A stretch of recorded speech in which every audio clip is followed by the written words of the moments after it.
Good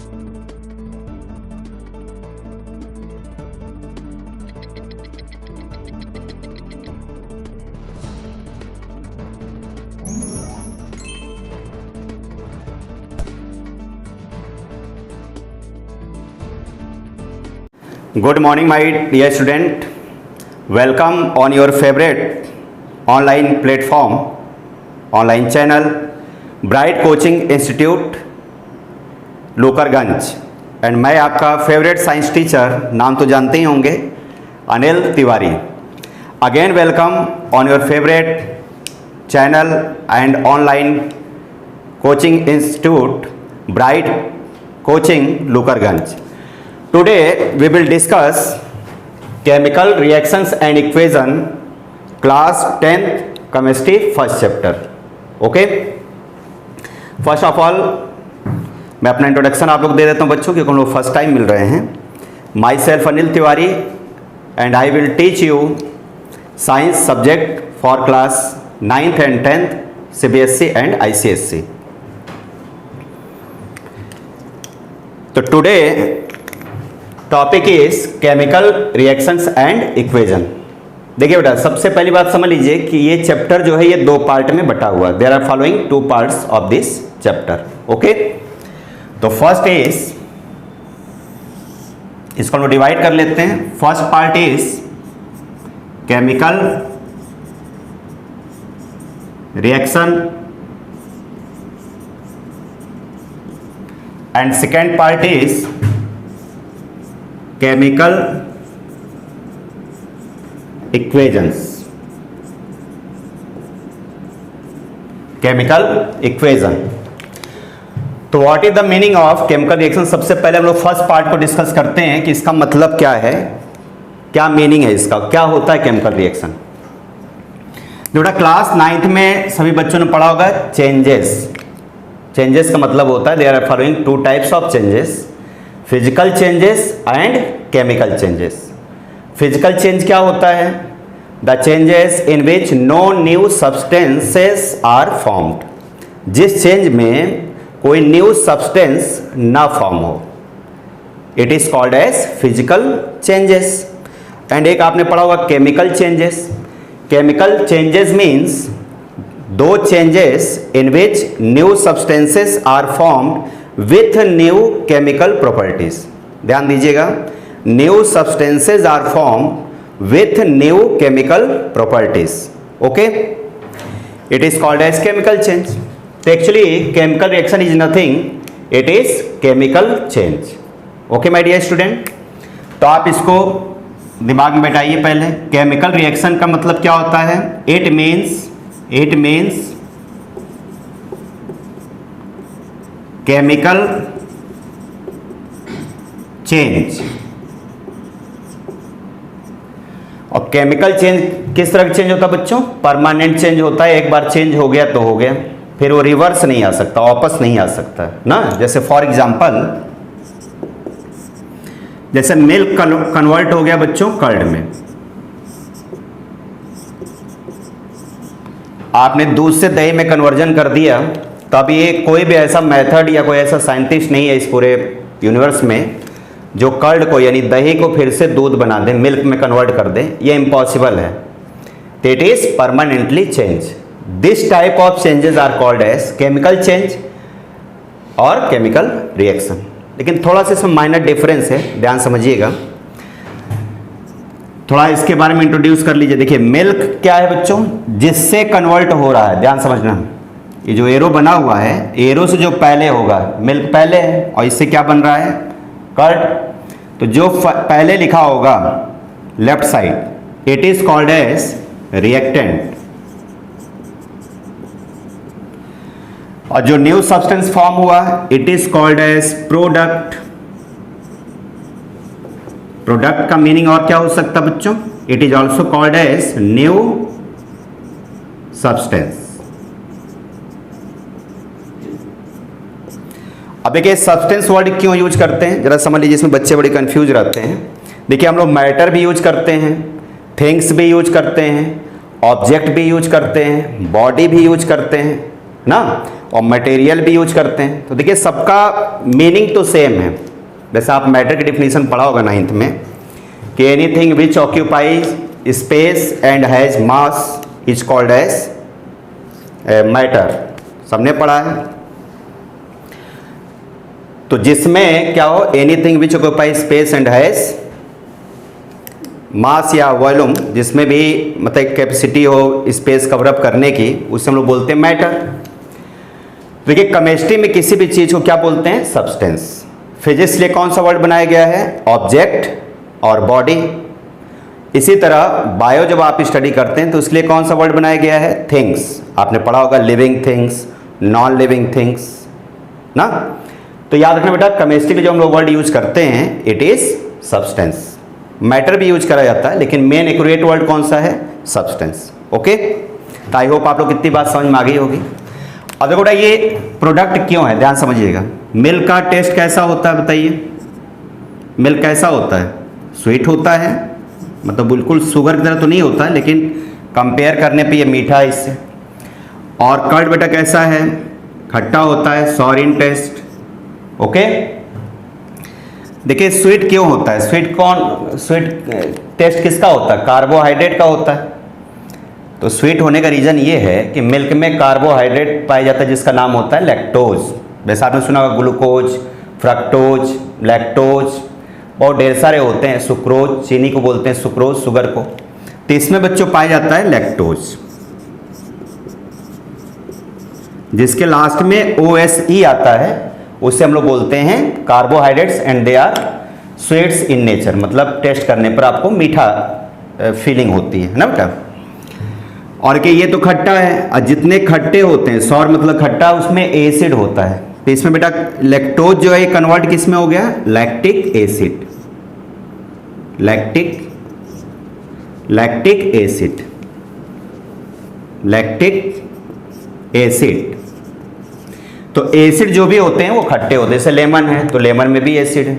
okay, तो देखिए कहने मतलब ये कि लैक्टोज कन्वर्ट हो गया लैक्टिक एसिड में। ओके, आप बताइए मिल्क को जब कन्वर्ट किया आपने कर्ड में, तो थोड़ा बहुत हम लोग उसमें भाई दूध गर्म किया, थोड़ा सा दही डालते हैं, थोड़ा सा हल्का सा इसमें दही डालते हैं। तो उस दही में होता क्या बच्चों, lactobacillus bacteria, lactobacillus bacteria.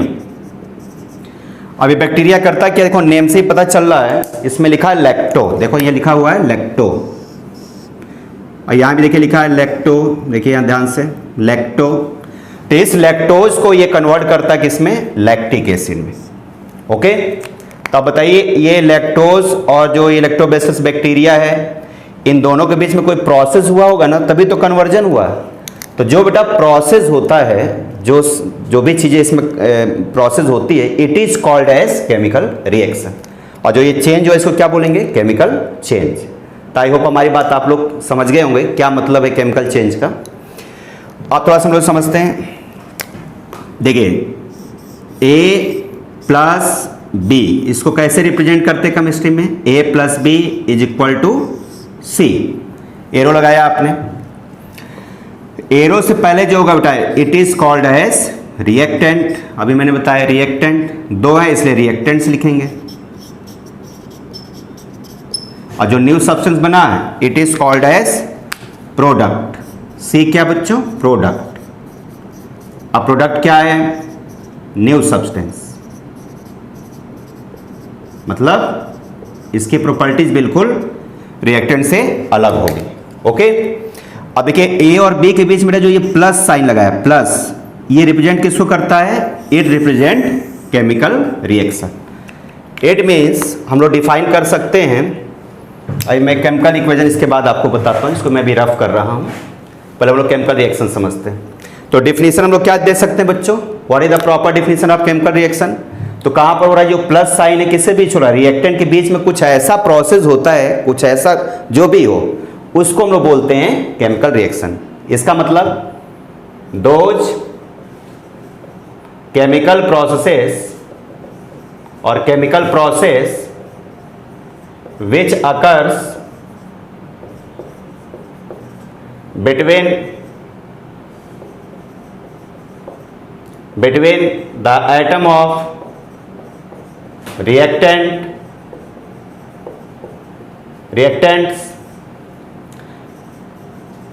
which is responsible for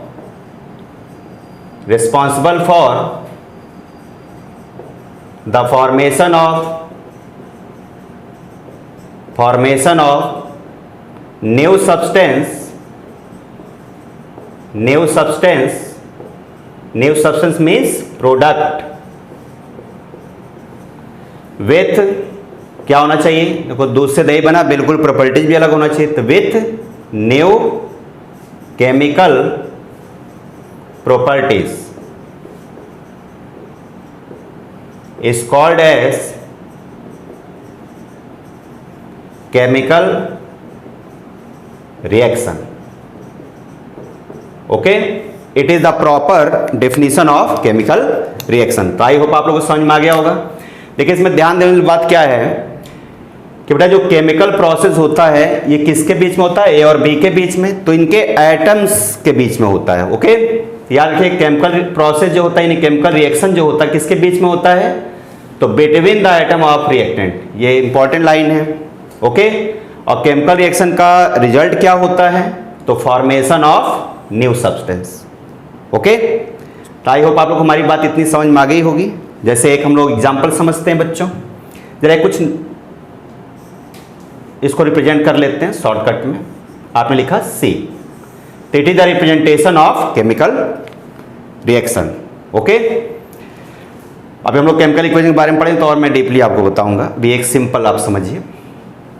देखिए कुछ नोट में पॉइंट हम लोग लिख लेते हैं केमिकल रिएक्शन से रिलेटेड, जो बहुत इंपॉर्टेंट आपके बोर्ड एग्जामिनेशन के लिए तो है ही है, साथ में एनटीएससी और अदर जो कॉम्पिटिटिव एग्जामिनेशंस होते हैं क्लास 10th में उसके लिए भी है. एनटीएससी में बहुत क्वेश्चन पूछे जाते हैं इस चैप्टर से.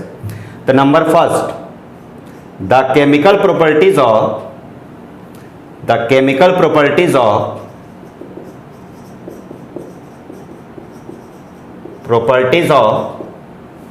रिएक्टेंट, दो है इसलिए एस लगा दिए, रिएक्टेंट्स इज ऑलवेज मतलब 100%, ऑलवेज मतलब 100% बिल्कुल अलग होते हैं. 100% यानी always differ from the chemical properties of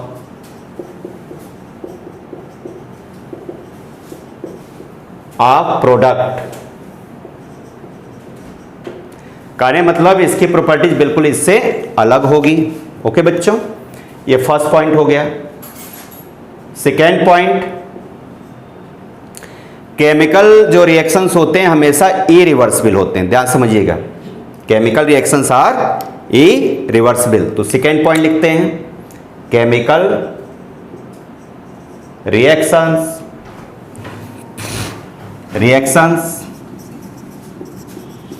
are irreversible.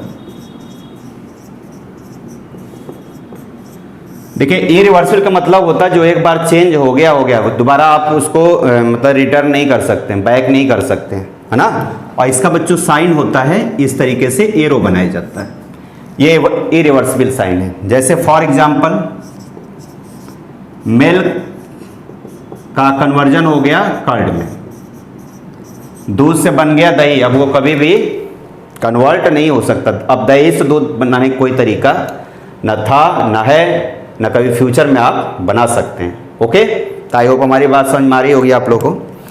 अच्छा, एक क्वेश्चन जैसे मैं लिखता हूँ ये बताइए, जैसे आपसे कहा जाए क्वेश्चन कि मेल्टिंग ऑफ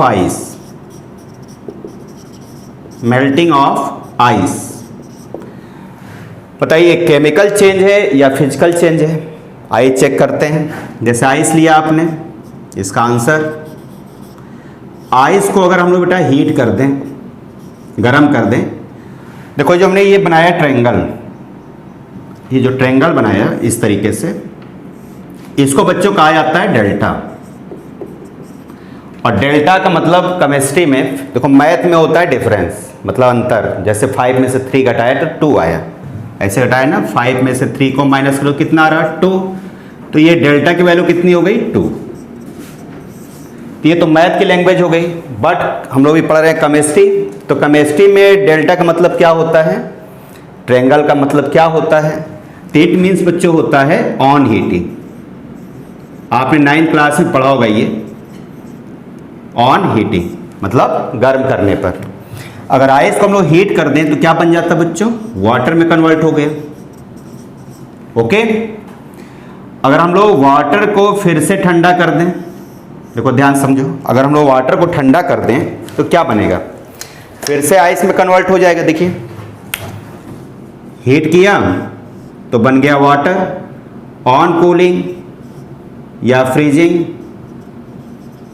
फ्रीजिंग भी कर सकते हैं, फ्रीजिंग, तो क्या बन जाएगा, आइस में कन्वर्ट हो जाएगा। तो जरा ध्यान से देखिए, आइस से वाटर और वाटर से आइस दोनों तरफ चल रहा ना, फॉरवर्ड एंड बैकवर्ड, तो it is not a chemical reaction, it is बच्चों फिजिकल चेंज।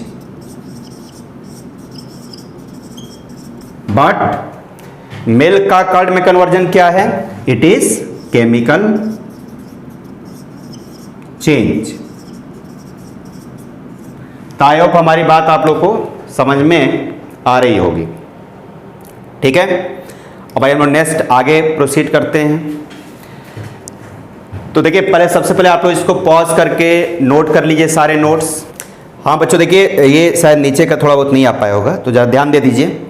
मैंने क्या बताया, क्वेश्चन छोटा सा पूछा आपसे कि melting of ice, it is physical change और केमिकल चेंज। तो देखिए आइस को अगर आप मेल्ट करते हैं, मेल्टिंग मतलब हीट करेंगे तभी तो मेल्ट होगा। तो जो डेल्टा हमने बनाया, जो ट्रायंगल बनाया है, it is called as delta. Delta मतलब होता है ऑन हीटिंग। अगर आइस को आप हीट करिए तो वाटर बन जाएगा, और वाटर को बच्चों अगर हम लोग कूल कर दें, पानी को लेकर के फ्रीजर में रख दो, फ्रिज के अंदर, तो क्या होगा, ठंडा ठंडा होकर के वो फ्रिज हो जाएगा और आइस में कन्वर्ट हो गया। इसका मतलब देखिए दोनों डायरेक्शन में चल रहा, ध्यान दीजिए, ऐसे भी जा रहा और ऐसे भी रिटर्न हो रहा। आइस यहाँ पर है, यहाँ वाटर है, यानी हम लोग आइस को वाटर, वाटर को आइस में कन्वर्ट कर सकते हैं। So it is called as physical change. तो फिजिकल चेंज में एरो कैसे लगती है, इस तरीके से। केमिकल चेंज में क्या होता है, only one direction, only forward. इसमें क्या होता है बच्चों, फॉरवर्ड एंड बैकवर्ड दोनों प्रोसेस होते हैं। ओके, तो आई होप आप लोग समझ में आ गया होगा। आई बेटा हम लोग नेक्स्ट अब आगे प्रोसीड करते हैं, केमिकल इक्वेशन क्या होता है। ओके माय डियर स्टूडेंट, तो आई होप केमिकल रिएक्शन आप लोगों को कॉन्सेप्ट क्लियर हो गया होगा। देखिए नेक्स्ट टॉपिक इज, देखिए चैप्टर 2 पार्ट में बड़ा, तो मैंने बताया आपको 2 पार्ट में डिवाइडेड है। केमिकल रिएक्शन आपको क्लियर हो गया होगा। सेकेंड बेटा जो इसका हेडिंग होगा या टॉपिक होगा, केमिकल इक्वेशन। ओके, तो what is chemical equation. Chemical reaction को शॉर्ट हैंड में रिप्रेजेंट करने को बोला जाता है केमिकल इक्वेशन। तो अब जरा केमिकल की लैंग्वेज समझ लेते हैं केमिस्ट्री में। तो it is short hand representation of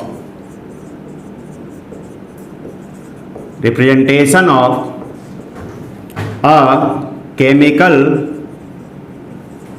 reaction.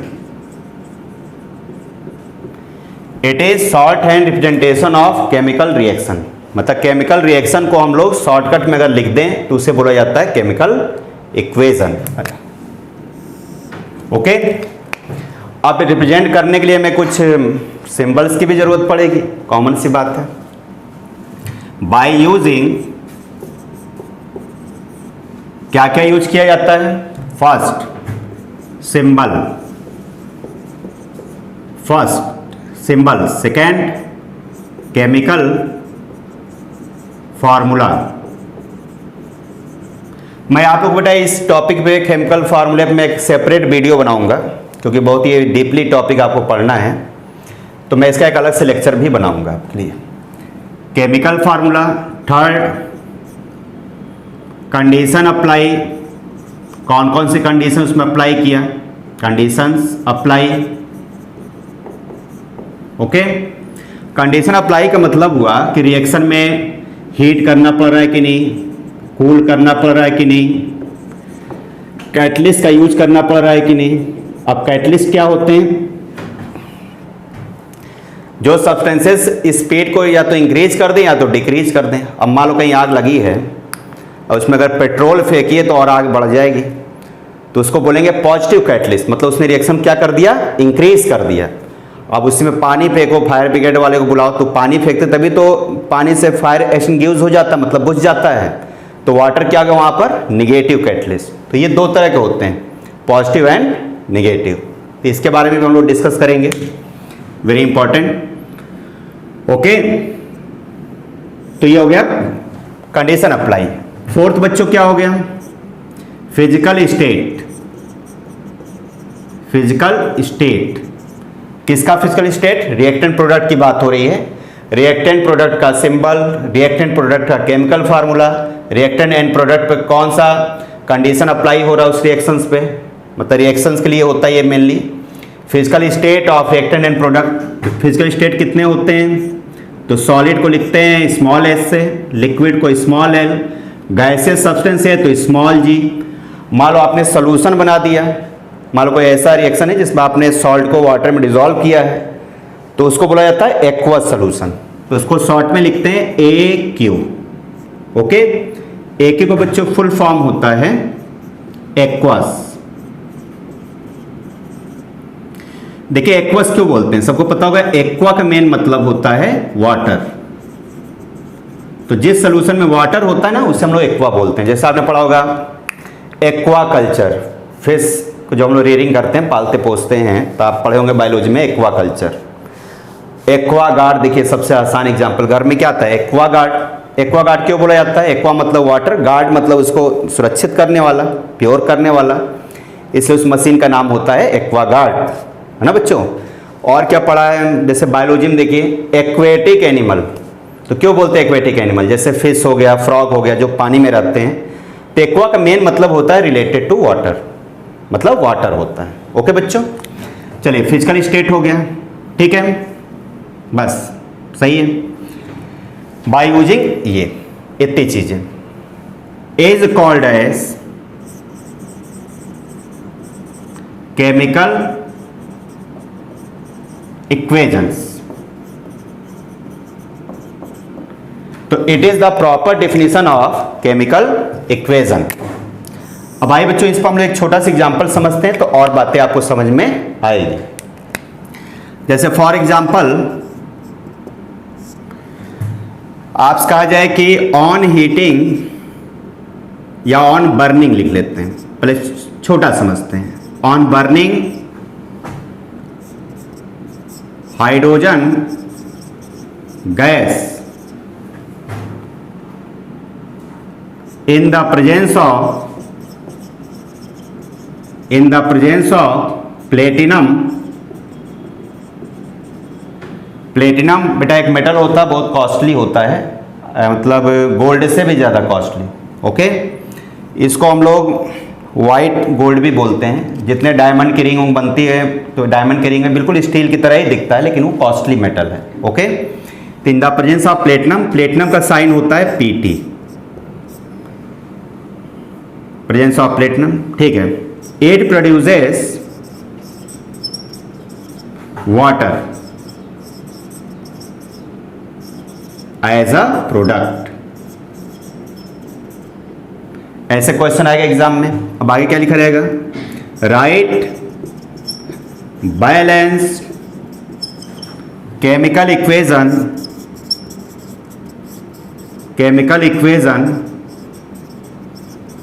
of the given chemical reaction। देखिए क्वेश्चन आपके बोर्ड एग्जामिनेशन में मेनी टाइम्स रिपीट हो चुका है, इसलिए मैंने वो क्वेश्चन आपको बताया जो एग्जाम में रिपीट होने के चांसेस काफ़ी ज़्यादा होते हैं। देखिए ध्यान समझना बच्चों, क्या लिखा है, ऑन बर्निंग मतलब हाइड्रोजन गैस को जलाने पर क्या बन रहा है, वाटर बन रहा है।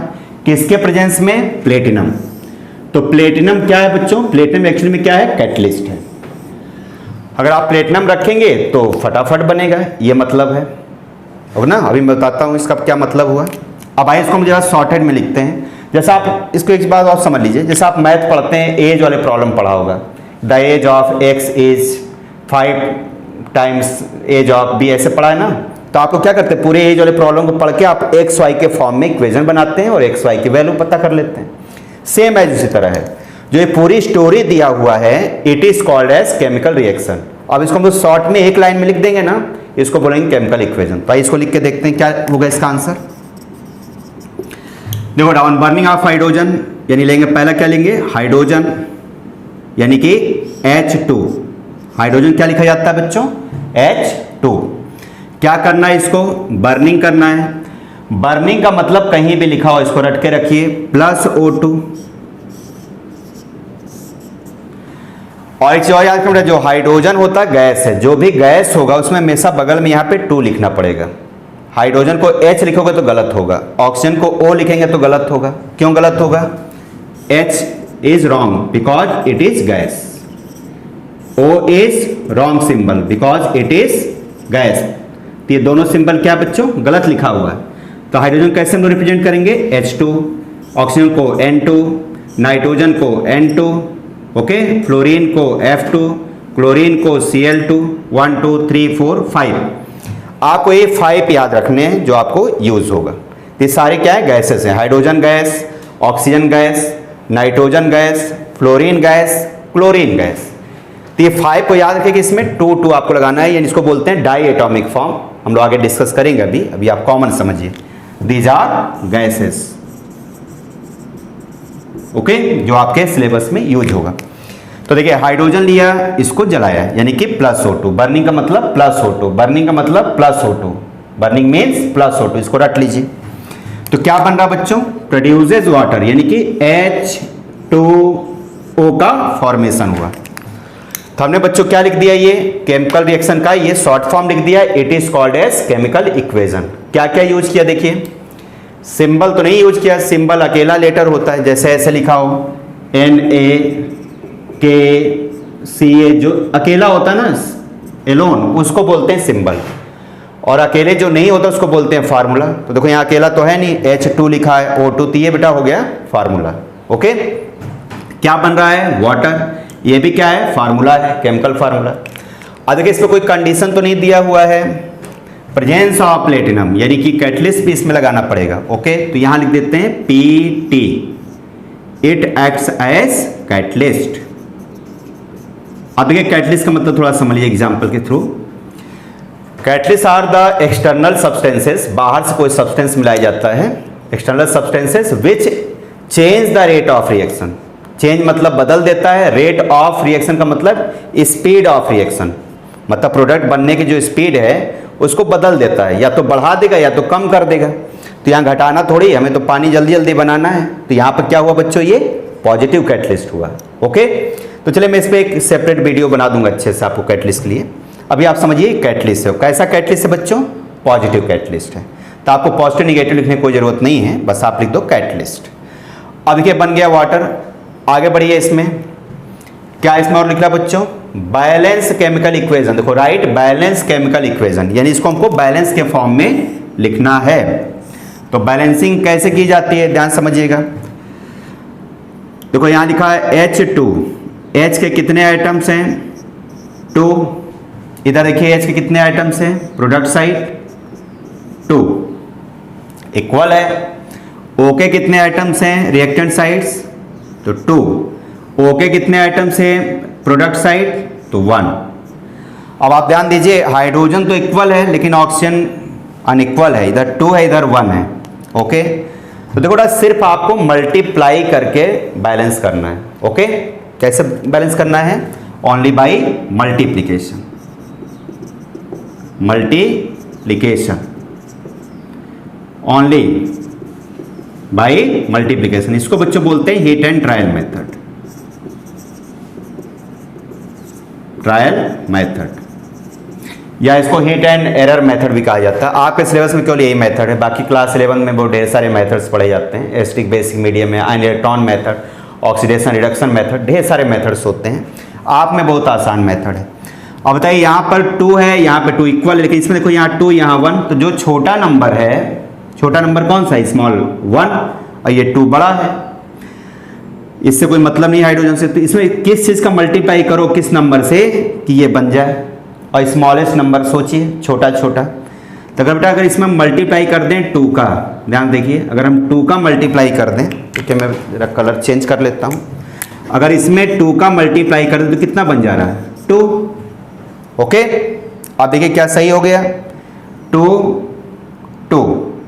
ओके, अब 2 का अगर हम यहाँ पर रख दें, यहाँ 2 नंबर रखिए तो कितना हो गया, ध्यान देखो, 2O तो हो गया, बट 2 लिखने से हाइड्रोजन का आइटम कितने हो गए, देखिए ध्यान से, 2 × 2, ये जो नीचे नंबर लिखा है मल्टीप्लाई हो जाएगा, तो 2 × 2 यानी हाइड्रोजन बीटा कितना हो गया, 4 हो गया। अच्छा कोई बात नहीं, फिर अब ये डिस्टर्ब हो गया। अब इसमें देखिए ये तो 4 हो गया, 2 2 जा 4, लेकिन इधर तो 2 है, कोई बात नहीं, देखिए ये 4 ये 2, छोटा नंबर बताइए कौन सा है, ये कितने मल्टीप्लाई करेंगे कि 4 हो जाए, स्मॉलेस्ट नंबर सोचिए, तो आंसर आया 2 का मल्टीप्लाई। अगर 2 का कर दिए तो कितना हो जाएगा, 4 हो जाएगा, देखिए 4 4 इक्वल हो जाएगा, है ना बेटा। तो जिस नंबर का मल्टीप्लाई किया, किस नंबर का मल्टीप्लाई करना है, 2 का, उस 2 को बच्चों यहाँ रख दो। मैं फिर से 4 लिख दे रहा हूँ समझने के लिए। आई होप आप लोगों को समझ में आ गया होगा। तो देखिए ये रिएक्शन अब हमारा बैलेंस हो चुका है, तो it is called as balance chemical equation. बाकी मैं आपको बैलेंसिंग का एक सेपरेट 1 आवर्स का लेक्चर मैं लूँगा, जिसमें आपको बैलेंसिंग बताऊंगा और ट्रिक बताऊंगा अपनी, और उस ट्रिक का नाम है AT formula, Anil Tiwari formula. आपको वर्ल्ड में या किसी बुक में कहीं नहीं मिलेगा, और दुनिया का कोई भी रिएक्शन हो आप उससे फटाफट सॉल्व करेंगे। तो उसके काफ़ी लंबा लेक्चर है, इसलिए इसमें मैं आपको मैं ट्रिक नहीं बता रहा हूँ, लेकिन केमिकल रिएक्शन इन इक्वेशन आपका बैलेंसिंग जरूर देखिएगा, because it is my favourite topic. Okay, अब बेटा जरा इस रिएक्शन को और हम लोग कुछ देख लेते, कुछ कमी तो नहीं है। देखिए तो इसमें हम लोगों ने कंडीशन अप्लाई भी यूज कर लिया, केमिकल फार्मूला। फिजिकल स्टेट अभी छूट रहा है, ये क्या है बच्चों, गैस है। ऑक्सीजन क्या है, गैस, और वाटर क्या है, लिक्विड। अब हमारा ये रिएक्शन पूरी तरह से कंप्लीट हो गया। बस बच्चों याद आपको ये रखना है, फिर मैं आपको बता रहा हूँ नोट में, कि रिएक्शन लिखते समय जो गैसेज होंगे उनको आपको डाई एटॉमिक फॉर्म में लिखना है। किस फॉर्म में बच्चों लिखना है, डाई एटॉमिक फॉर्म। जैसे हाइड्रोजन को हमेशा H2, फिर नाइट्रोजन को हमेशा N2, ऑक्सीजन को हमेशा O2, फ्लोरीन को हमेशा F2 और क्लोरीन को हमेशा Cl2। 1 2 3 4 5 ये याद रखना है। कुछ और भी होते हैं डाई एटॉमिक, जैसे बच्चों ब्रोमीन भी होता है Br2, ओके, और आयोडीन भी होता है I2, ठीक है ना। और एक गैस और होती है जिसको आप बोलते हैं ओजोन, आपने पढ़ा होगा ओजोन लेयर डिप्लीशन हो रहा है आजकल CFCS से, उसको बच्चों लिखते हैं O3, यानी कि ये ओजोन का फार्मूला। ये सारे बच्चों गैस है, ये आपका लिक्विड है याद रखिएगा, और ये क्या है, सॉलिड है, और सारे गैसेस देखिए। तो हमको मेन याद रखना है H2, N2, O2, F2 और Cl2। ओके, तो आई होप आप लोग बेटा समझ में आ गया होगा। तो ठीक है, मिलते हैं नेक्स्ट लेक्चर में। बेस्ट ऑफ लक, और नाम तो याद ही रहेगा, your favourite science teacher Anil Tiwari, and सबको best of luck on your beautiful platform bright coaching Lokarganj. Okay, best of luck, पढ़ते रहिए, मस्त रहिए, घर पे खाते पीते रहिए, और खूब पढ़िए और टॉप करिए। ओके बच्चों, बेस्ट ऑफ लक।